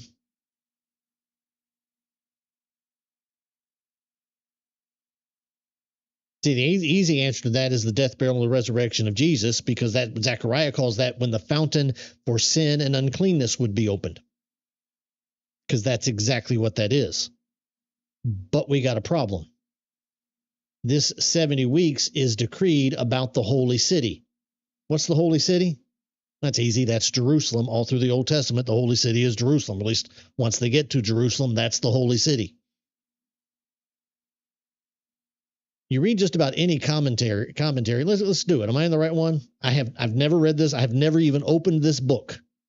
Okay? Let's see what this commentator says about it. This is the same commentary set. I've just never even read this commentary, never even looked at it. 77s. 7 days are in 1 week. Every seventh year was the Sabbath. 77s then is a span of 490 years. Okay, that's the common view. Okay, the 70 weeks is 490 days. The day is for a year, 490 years. I'm not going to read all of that, but that's what he says with it. Okay. I want to skip down here to the end. I need to get down here to the end At the end of the 490 years, God will end the transgression. I got to skip all the way down through this. Although God, through his prophets, said he would do the fulfilling of his covenant with Israel, will be fully realized until the prophecies of visions are going to be fully sealed when the kingdom comes. Okay. Notice what he does here. I'm trying to get down here. I want the 69 weeks. Where's the discussion of the 69 weeks? Sorry, I did not plan on going down this path. Okay, it's 490-year period. It's 3 segments, 7 and then 62. That's 434 years. That gets you down to 395. Where do I need to get you? The 62, 434 years, extend up to the introduction of the Messiah to the nation of Israel. The second period concluded on the day of the triumphal entry, just before Christ was cut off, that is, crucified. Okay? Thus, the first 2 segments of the important time period, the 7, the 49, and the 62, which is 434, ran. Here it is. Sorry if I'm confusing you. I'm sorry. I'm doing this quickly as I can. The 69, the 7, and the 62, and the 62. They ran consecutively with no time between them. They totaled 483 years, and they extend from his point 444 to AD 33. Okay? Notice what he does then. According to Daniel 9, the Anointed One was not cut off in the 70th.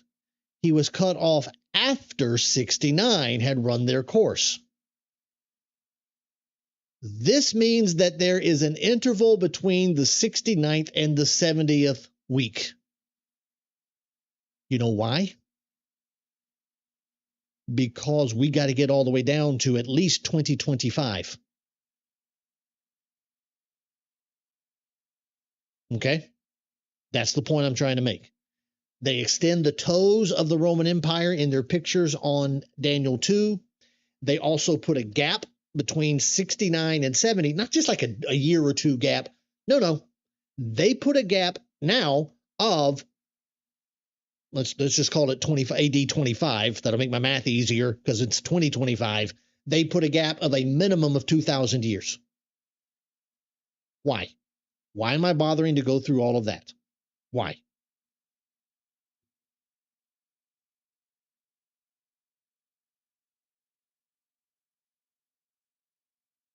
I'll get back there eventually. Let me keep clicking back. We'll get there eventually. There it is. The fullness of time had come. Could you please tell me how this event is the fullness of time if the kingdom has not yet been established? Please tell me that. Time's not full. That's a huge problem. Time is not full. It also becomes a pretty significant problem as you read through 1 Peter. And Peter has the audacity to say, the end of all things is at hand. Just hypothetically here. Just hypothetically for a second. If we weren't studying a Bible, if we were just reading language that didn't have any theological significance to it at all, okay? We're just using language the way that language is typically used. If you read a writer say in one sentence, the fullness of time is here, it has come, and then you see another writer who, well, let's say, since in our Bible example, they're both inspired by the Holy Spirit. So let's call it the same writer. Doesn't really matter for the point. But if the same writer then says the end of all things is at hand, could you please make those two things harmonious? Would you be talking about two different topics? Or yeah, do that. Are those two statements harmonious, or are they somehow contradictory?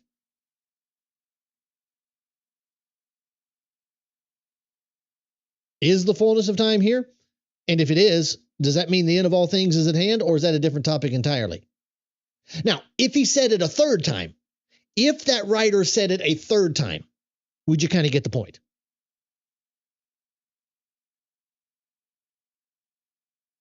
Because a little bit later on, that writer says, it would help if I was in the right book. That writer says a little bit later on, children, it is the last hour. Fullness of time. End of all things. It is the last hour. Probably 2,000 years, by the way, before Daniel 2 can be fulfilled, before Daniel 7 can be fulfilled, before Daniel 9 can be fulfilled.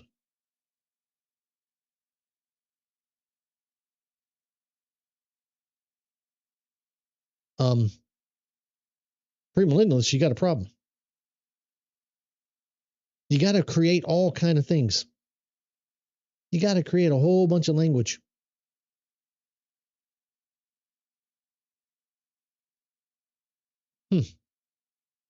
Oh, by the way,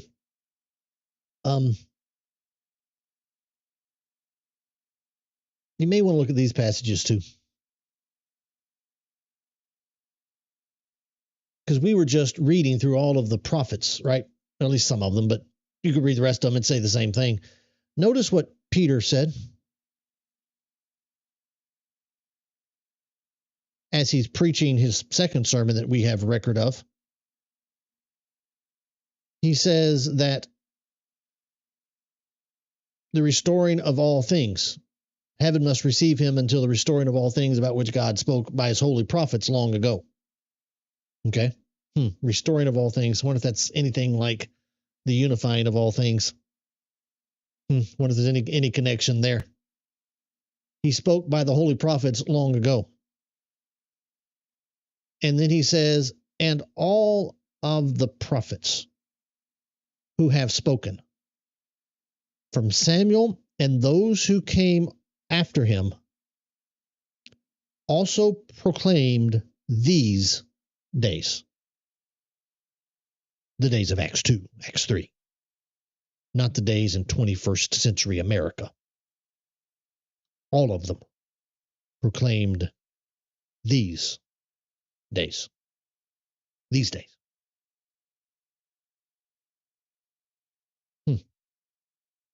At the end of the Gospel of Luke, before Peter begins to preach that, just right before he does, one of the last things Jesus said about himself to these apostles was, these are my words that I spoke to you while I was still with you, that everything about me in the law of Moses and the prophets and the Psalms must be fulfilled.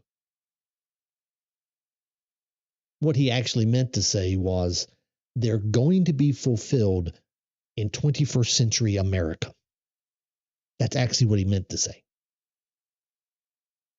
Because strangely, he said back in Luke 21, describing the falling of the temple, he says about that, when you see Jerusalem surrounded by armies, by the way, when you, not me, not 21st century Americans, not somebody watching CNN or Fox News. No, you.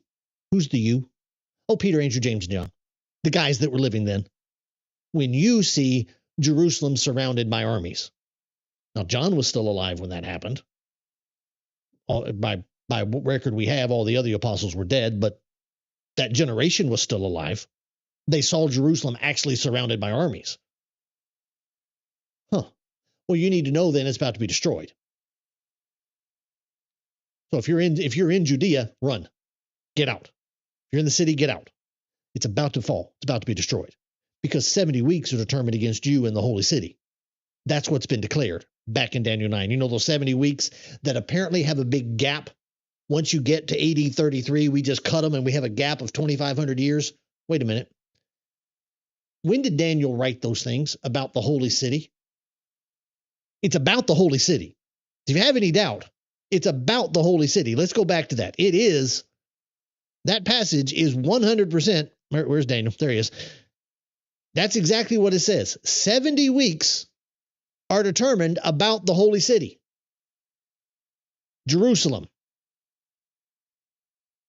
Holy city, Jerusalem. Holy city, Jerusalem. When you see Jerusalem surrounded by armies, holy city, know that his desolation has come near. Odd. Because that's exactly what Jesus is talking about in the 70 weeks. Only 69 of which apparently have been fulfilled, because that's what you have in the premillennial construct. Here's your 7 weeks. There's the gap he was talking about. Here's your 70 weeks, and there's your 69 weeks. 62, so that's 69. We're skipping down toward 70. Okay?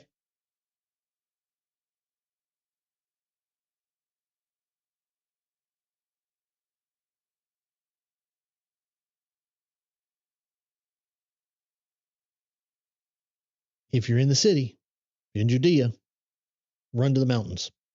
If you're in the city, get out. Why? Well, because these are days of vengeance to fulfill 69 out of 70 things that are written. Nope. All. Not that all that will be written, but all that is written. What year is it when Jesus says that? Oh, he says that in roughly AD 30. 33 if you like the traditional date. Roughly AD 30. What was written by AD 30? How much of the New Testament existed in AD 30? Not a word of it. In fact, depending on how you date the Gospel of Luke, it may be another 30 years before that's even written down from the time that Jesus says it.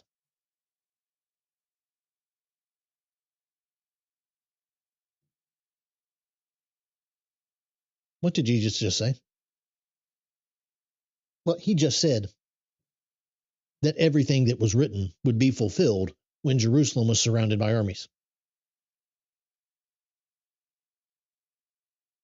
Was Daniel 9 written?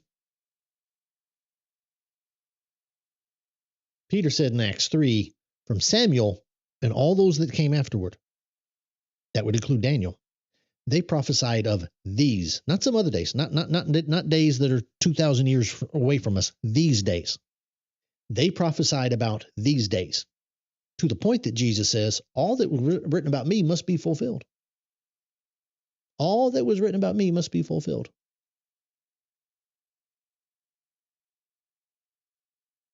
To the point then that Jesus says, and by the way, I don't think Luke's account does. I see my dad was in the room.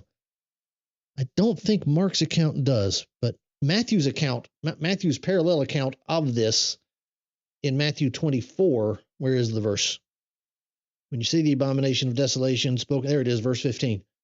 When you see the abomination of desolation spoken of by the prophet Daniel, Matthew's version of this account actually directly quotes or states that Jesus quotes Daniel. Where did Daniel speak about the abomination of desolation? Oh, we just highlighted it right there for you in yellow. There are the desolations that have been decreed. The wing of abominations shall come, on the wings of abomination shall come the one who makes desolate. Oh, sorry, you can't see that. It's the wrong part of the screen. That's Daniel 9.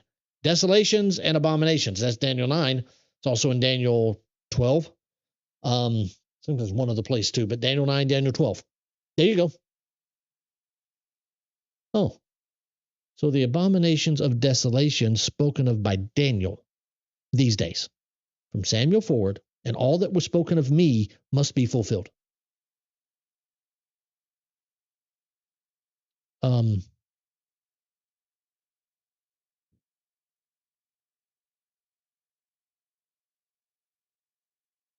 To fulfill all that is written. I'm sorry, Mr. Premillennialist. Your doctrine has no hope. Your doctrine has no hope. You have to start making stuff up. You just do. Because the fullness of time for you has not yet come. As our Bible commentator here said so directly. Mr. AI did it exactly right.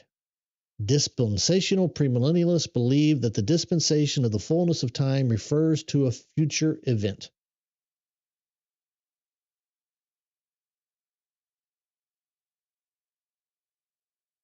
There you go. I got a thought. Give me a second. This is going to take me a second to type. I should not allow thoughts to just pop into my brain. So let me ask Grog this. If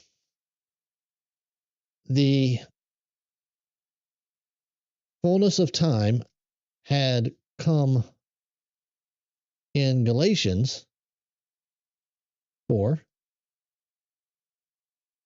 now I'll give it a help, and it is in the aorist tense there.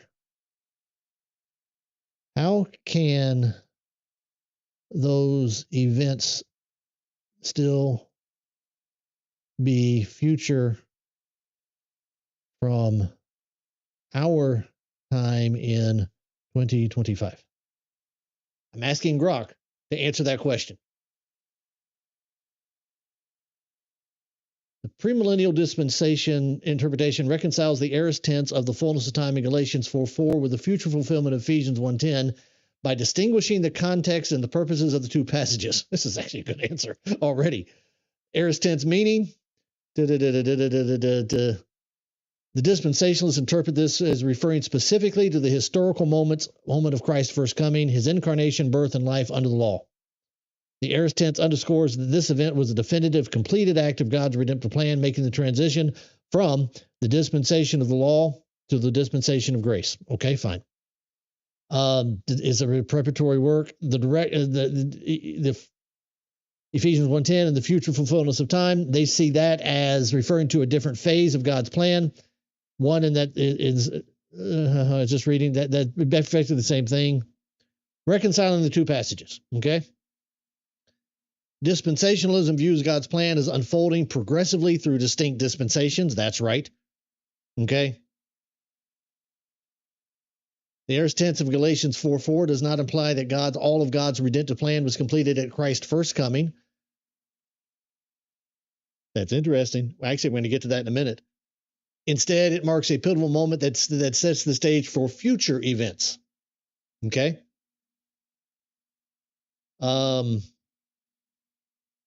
And so on and so forth. So what Grok is doing with it is say the aorist tense does not pose a problem for dispensationalists because it describes a specific completed event within one dispensation. It does not imply that all God's redemptive purposes were fulfilled. Yeah, that's what he's doing with it. Okay? So he's effectively splitting it. Grok is trying to split it for them, and from what I know of from their documents, that's actually a pretty good way in which they split it. Okay, I'm just curious. I did that off the top of my head there, but you see what they got to do. Okay, even Grok is doing the same thing for them, splitting those two events completely apart. So effectively, you cannot have a direct connection between the event here in 4:4 and Ephesians 1. Let me help you. I scanned through that quickly, probably faster than you could see it. But effectively, if I understood it properly, what Grok was trying to do for them was to say here that the fullness of time simply means this. The fullness of time is this one redemptive work that God has done. Okay? And that is the first coming of Jesus. Whereas this fullness of time, I need to go back to Ephesians, sorry. This fullness of time over here in Ephesians 1 would be a separate event, that it would be the millennial kingdom where all things in heaven and earth are going to be united. So basically, a phrase that Paul uses twice effectively refers to two different points in time. Okay, that's what you have to do with it, that is consistent with putting a gap between week 69 and week 70. They're doing the same thing. All right, let's get to another point. Let's bring this home. All right, got several comments in there. I'm sorry, hadn't gotten y'all's comments in a while. Let me go back and grab some of these. David, what'd David say? David, looking at videos by Steve Gregg will teach you quite a bit, shows that there's no such thing as a premillennial dogma tribulation. What was happened in AD 70 was the temple was destroyed, and also Jerusalem. There will be no rebuild temple. And he goes on to say there is no secret rapture. Also, there is no Antichrist in the future. Okay, I don't know Steve Gregg. David, I'm sorry, I don't know those videos. There is no such thing as a premillennial dogma tribulation. I'm assuming that means Steve Gregg would disagree with that, and with that I would agree. Now they do teach premillennial. Now premillennial doctrine has both pre-trib and post-trib, actually mid-trib too, but pre-trib and post-trib for the coming in of the kingdom. But they all take the great tribulation, the troubling time of Daniel 9, Daniel 12 as well, and they say that is yet a future event, which will. The pre-trib, post-trib is talking about the rapture. When will the rapture occur? Pre the tribulation or post the tribulation? Off our topic a little bit there, but they actually do believe that it's here. I'm assuming Steve Gregg just denies that it exists, and that there will be no rebuilding of the temple. And for that portions, I would agree with it. Without knowing Steve Gregg, I'm a hedge a little bit because I don't know exactly what directions he will go in. But based on what you type, I would largely agree with those statements. I don't know them fully.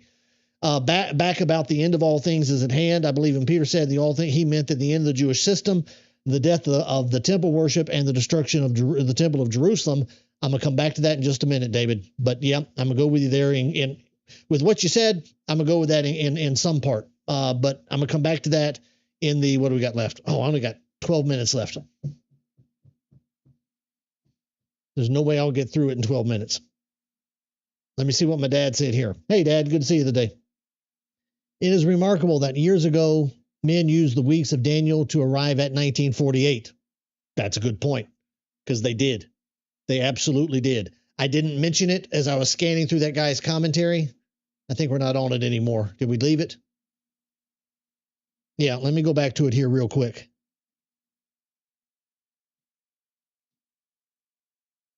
Let me go back to Daniel 9. Hold on. Let me see if I can get back there in order. Okay, now let me bring up the commentary. My Bible program is already slowing down. It does this. He gave a date. This commentator gave a very specific date. Where was it? He starts it here, Cyrus's decree. He's trying to get you down to 520. 524, 457 to get you to those dates. The fourth decree was also by Artaxerxes Longimanus.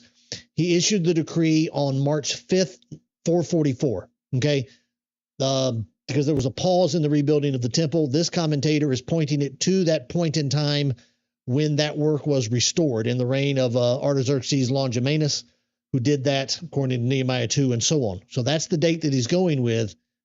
And he needs that date because where did he go with it? Here it is. He needs it to be the second one because he needs it to get it all the way down to 444 to make sure that it goes all the way out to 33. And he needs it to be 33 and not 28 or 30 as other dating systems would get it, because he wants it to be exactly 483 years.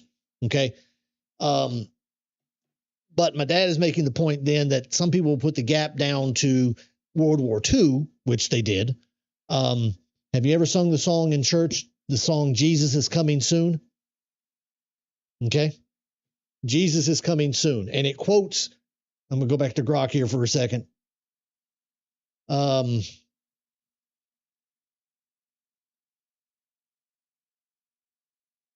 Give me a second.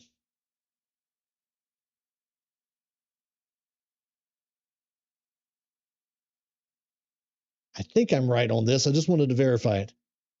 What year was the song Jesus is Coming Soon written? Okay. Written in 1942. There you go. In the song books I have used that I have seen it in, the copyright date is 1946. Okay, at least the original copyright date on it, I think, is 1946. What's going on right then? World War II. Okay. Now, what happens right after World War II? To get us back to my dad's comment, AD 1948. Why? Oh, because that would be the reestablishment of the Jewish kingdom, the nation of Israel, rather. Excuse me. And then that gives you the 40 years of this generation of Matthew 24 and Luke 21. That would get you to 1988, which would be the date they picked for the rapture, and that was supposed to be the conclusion of the 70 weeks. Lo and behold, they had to redo it all because it doesn't work. Okay, but and then he goes on to say, the time of the establishment of modern Israel. That date no longer works now, so they see these being fulfilled almost 100 years later. He is correct on that. There is no guarantee that either the date is right, that either date is right. If you live long enough, this date will be postponed again. He's absolutely right about that. So it's so important to let the Bible interpret the Bible. Absolutely right. Thank you, Dad, for that. Those are good comments all the way through there. I mean, you can go back to the Jehovah's Witnesses did it with the Millions Now Living Will Never Die. That was written, I think that was written in 1914. I want to say, I could be wrong on that. Somebody check me. There was a group that preceded them, though. I think it's called, I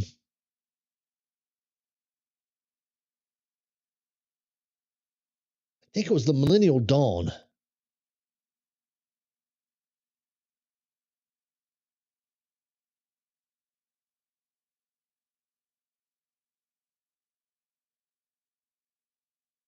If I could spell millennial, that would be better.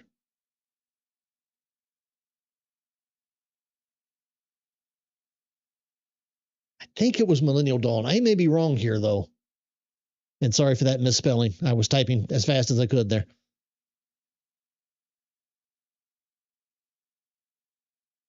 Okay, Millennial Dawn predated. Yeah, okay, that's who they were. They did not specify. I thought they gave a date. 1874, 1914, that would be the date I was just talking about.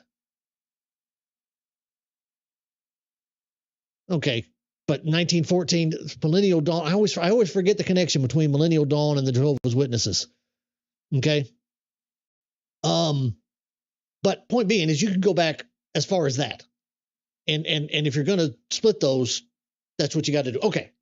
I need to wrap up my point because it is about time to be quiet. I want to go back here to this fullness of time topic. Okay. Everything we've said about this fullness of time, we started with Assyria, Greece, Rome. Okay. We started back here trying to give a reason for why I made the point that born of a woman is in Galatians 4 is equal to the likeness of sinful flesh in Romans 8. This has been a lot of material, and I'm sorry, it wasn't exactly planned out where all I was going in my brain, and so we're all over the map a little bit. Hopefully Tuesday, I'll get these things a little bit more in sync for you. Okay, come back on Tuesday because I need to get these things in sync. Because I spent most of the time today talking about the premillennial view of the fullness of time, and frankly, the problem that the aorist tense gives here to their view. because as Grok said, they have to separate out the fullness of time in Galatians 4 from the fullness of time of Ephesians 1. That means Paul, the only two times this exact phrase is found, uses it to describe two entirely different events. He doesn't. It's one event. It's the same event. Okay? It is not premillennial. It cannot be. I didn't really finish that point. I need to, but let me say this. Boy, I'm trying to wrap this up. I'm sorry. I'm even the very thing I'm apologizing for. I'm about to do it again because I'm trying to put 12 thoughts together as quickly as I can that I'm going to come back to on Tuesday if I remember how to do it.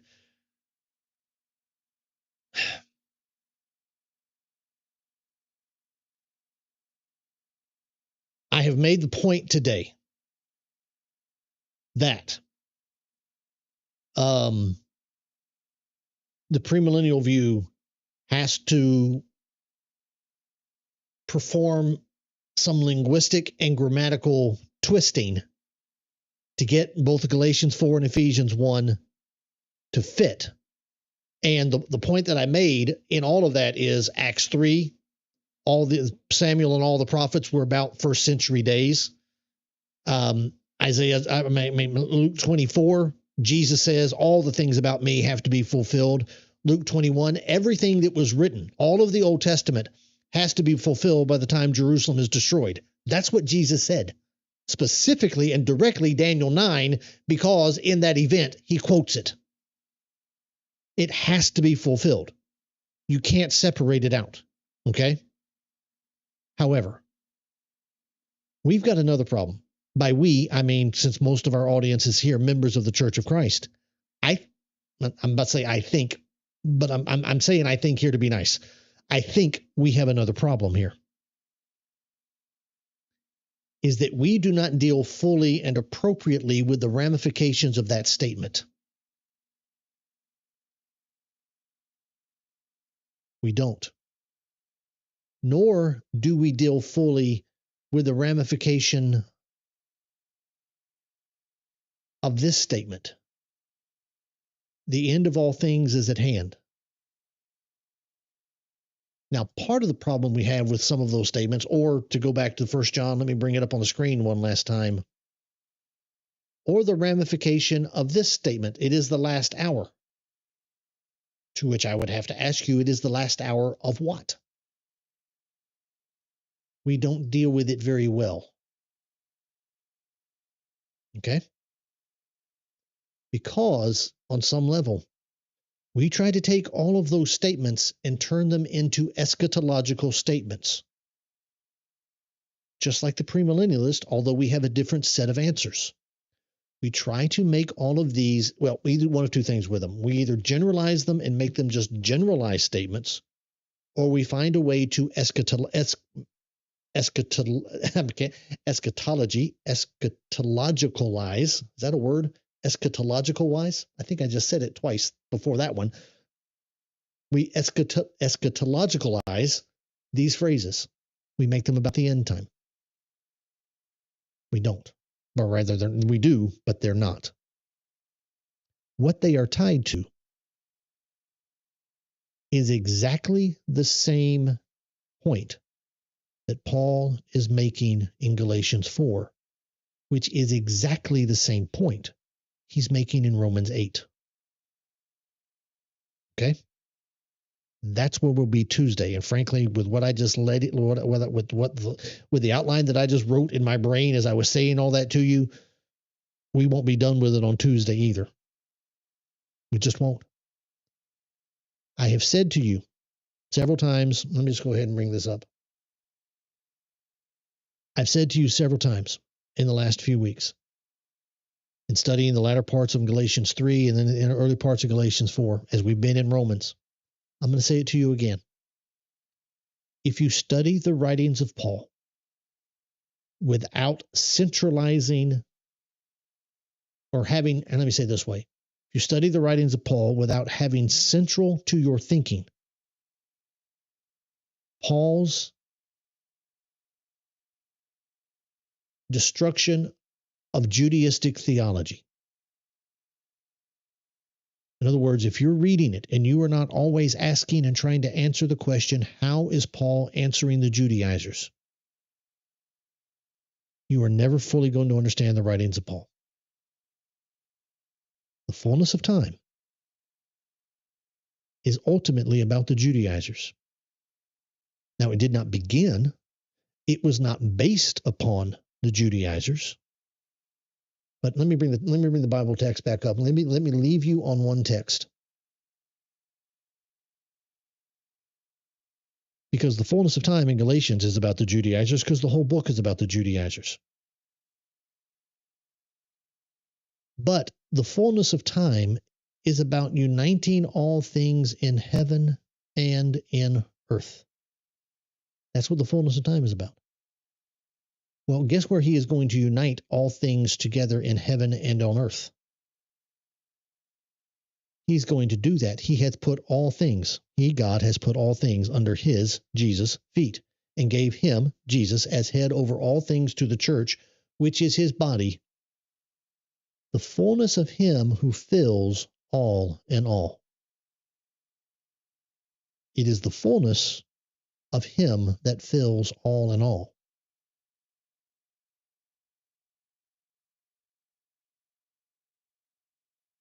To unite all things in him, things in heaven and things on earth. All authority has been given unto me in heaven and in earth. All things are fulfilled in him in earth, or in the church. It is the fullness of him, and he fills all in all. That's the unification of all things. It is in his church. Let me ask you a question. Who was preventing that? Who was preventing that from happening? Not Satan. Well, not directly Satan. Obviously, Satan is involved. In order for that to be happening, guess what? John, I see you making a comment there. I didn't read it yet. But way back when, John left a comment about Ephesians 3, verses 8 through 10. And it says there, to me, though I'm the least of all the saints, was this grace given to preach to the Gentiles the unsearchable riches of Christ, and to bring to light for everyone what is the plan of the mystery. We'll come back to that on Tuesday. Hidden for all ages in God who created all things, so that through the church the manifold wisdom of God might be made known to the rulers and the authorities in the heavenly places. Fullness of time. What is it? Well, it's that the Gentiles are fellow heirs and members of the same body, partakers of the promise. Have we read anything about promises in Galatians 3? Yeah. Takers of the promise in Christ Jesus through the gospel, as opposed to what? What's your other option? What is the other option? Other than being partakers in the same body with whom? Oh, with the Jews. So what's your other option? I asked you a bunch of times when you're studying Galatians, always, what's the other option? Tell you what the other option is. It's not paganism. It's not hedonism. Guess what the other option is? It's the law of Moses. It's the Judaistic theology. Unifying the fullness of him who fills all in all is the church. For the church to reach its fullness, guess what has to happen? Gentiles have to be fellow heirs in it. So in that regard, and we'll talk about this at length on Tuesday. The fullness of time is tied to the unification of Jew and Gentile in the kingdom, in the church. That's what it's about. This is the trump card to the Judaizers. It is in Galatians and it is in Ephesians. It's all through the writings of Paul. The problem that we have is that when we read this phrase, in my opinion, when we read this phrase, we almost never talk about Judaizers. When I read that phrase, that's the first thing that pops in my brain. The Judaistic teachers. we don't need them anymore. Time is fulfilled. Now, the expansion on that, I think David, I hedged a little bit, David, when you made the comment right here.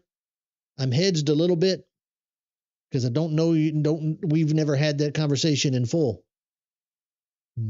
But that, at least for me, is the foundation of my answer to this. We don't study the New Testament the way we should. You got to get that in there. Okay? Now, there's a doctrine that does that frankly does it in a way that is just, in my view, reprehensible. And at some point, I'll have to talk about it because I reject that doctrine flat out. It's just flat out wrong. Okay? So we'll go there. All right. Let's see what last comments. That's where we'll be Tuesday. All right. Let me see what any last comments I need to get because I'm already long. I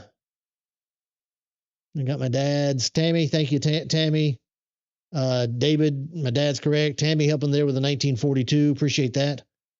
Eschatologicalize. There it is. If it's not a word, it is now. Thank you, Mercy. John, what you say here? Could there be a similarity between the Jewish leaders who looked for a physical military king over Israel and modern premillennialists to seek for a physical king as well? Yeah. Oh, I would go with that. There certainly could be. I could live with that.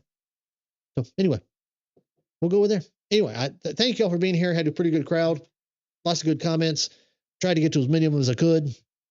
We'll be back here on Tuesday. Now, if I left you a little confused today, I'm sorry. Well, I'm sorry that I didn't finish, but time is time and I ran out of it. Okay. I'm not sorry that we went over all that material. You need it. Now, if you've never been introduced to that material before, which I know some of our viewers have not, don't feel stupid. Don't. Because what I just covered was hit and miss, bits and pieces pulled out. And if you've never covered this material before, there is no way on God's green earth you were going to follow me through that. Okay. They just weren't. All right. But I need you back here Tuesday. Because the point that you actually need to get, the conclusive point that you need to get out of that, we'll be going over in some detail, hopefully in a way that is more coherent for you, more concrete for you than we did today. Okay? So come back on Tuesday and be a part of the program again because, as I said, do not feel like you've missed out on something if you didn't understand all that material I was going over. You weren't. You weren't going to get it unless you're somebody like David or John or my dad who's been over this material a lot. Okay.